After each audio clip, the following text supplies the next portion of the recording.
شیخ الحدیث رحمۃ اللہ کے عرس مبارک پر جو خصوصی خطاب ہے انہی کے جانشین اول، ہمارے آنکھوں کے نور، دلوں کے سرور، سروں کے تاج، استاذ المحققین، رئیس المحدثین، پی ایچ ڈی ڈاکٹر حضرت علامہ مفتی محمد سراج صاحب سعیدی مقدس ذل العالی، جن کو سننے کے لیے ہم سب بڑے بےتاب ہیں، میں ان کی خدمت میں انتہائی عقیدت و ادب اور محبت کے ساتھ التجا گزار ہوں کہ اپنے علمی بیان سے ہمارے قلوب و اذان کو منور فرمائیں۔ جو سننا چاہتا ہے ایک تو ذرا قریب آ جائیے، قریب خاص پاکستان ریلوے سے ہمارے اکاؤنٹ افسر افضل خان صاحب تشریف لائے، آڈٹ سے جتنے ڈبل صاحبان تشریف لائے، سارے آگے قریب آ جائیں۔ اس نعرے کا جواب دے کر بیان سنتے ہیں۔ نعرہ تکبیر، نعرہ رسالت۔ حضرت علامہ مفتی ڈاکٹر شیخ الحدیث محمد سراج صاحب سعیدی مقدس ذل العالی، آپ سے گزارش ہے کہ اپنا بیان فرمائیں۔ السلام علیکم ورحمۃ اللہ وبرکاتہ۔ الحمدللہ رب العالمین والصلاة والسلام علی سید الانبیاء والمرسلین۔ رب اشرح لی صدری ویسر لی امری واحلل عقدۃ من لسانی یفقهوا قولی واجعل لی وزیرا من اہلی۔ اللہم ثبت قلبی رب ارحمہما کما ربیانی صغیرا۔ اللہم اجعل قبرہما وقبرهم روضة من رياض الجنة۔ اللهم اكفنيهم بما شئت۔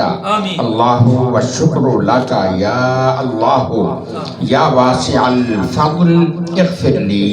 سبحان ربك رب العزة عما يصفون وسلام على المرسلين والحمد لله رب العالمين۔ گفتگو سے پہلے میں تمام جو قابل قدر علماء بڑی علمی وجاہت کے ساتھ، اپنی عظمت کے ساتھ یہاں تشریف فرما ہیں، ان کا تہ دل سے شکر ادا کرتا ہوں۔ یہ ان کا شکریہ واجب ہے، اور بہت سارے تعلیم یافتہ ذوق والے دوست بھی یہاں تشریف لائے، ان سب کا شکریہ ادا کرتا ہوں۔ اللہ تعالیٰ سب کو اپنی بارگاہ سے خیر کثیر سے نوازے، اور دنیا و آخرت کی رحمتوں سے انہیں مالا مال فرمائے۔ اور میں یہ بھی دعا کرتا ہوں ہمارے شیخ گرامی کے جو جانشین ہیں، سچی بات دل سے کہہ رہا ہوں، اس میں کوئی تملق نہیں ہے، یہ دوبارہ کہوں گا، اس میں کوئی تملق نہیں ہے۔ وہ بلا شبہ سید العارفین جانشین ہیں، وہ سید العارفین ہیں، اور سچی بات یہ ہے کہ قبلۃ المشائخ ہیں جو، اور وہ ان کا نام نامی اسم گرامی ہے۔ مظہر وہ حقیقتاً مظہر غزالی زمان ہے، وہ حقیقتاً مظہر غزالی زمان ہے۔ علامہ سید مظہر سعید کاظمی دامت برکاتہ العالیہ، اللہ تعالیٰ ان کا سایہ ہمارے سروں پر تا دیر دراز فرمائے، اور یہ دعا کرتا ہوں اللہ تعالیٰ ان کا سایہ عافیت کے ساتھ ہمارے سروں پہ دراز فرمائے۔ کچھ عوارض ہیں، تکالیف ہیں، تو ان کو اللہ تعالیٰ عافیت کی دولت سے، نعمت سے نوازے، یہ دعا۔ اور یہ عافیت والی دعا میں اپنے لیے بھی اور آپ سب کے لیے بھی یہ دعا کرتا ہوں، اللہ تعالیٰ ہم سب کو اپنی بارگاہ سے عافیت کی رحمتیں عطا فرمائے۔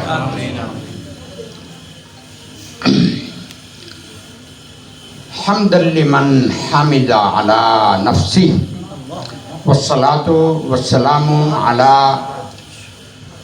سیدنا محمد اشرف خلقہ وعلی آلہ واصحابہ واتباعہ الذین قاموا علی دینہ وتعلیمہ۔ اما بعد وذکر فإن الذکرى تنفع المؤمنین۔ صدق اللہ العلی العظیم وصدق رسولہ النبی الکریم الامین۔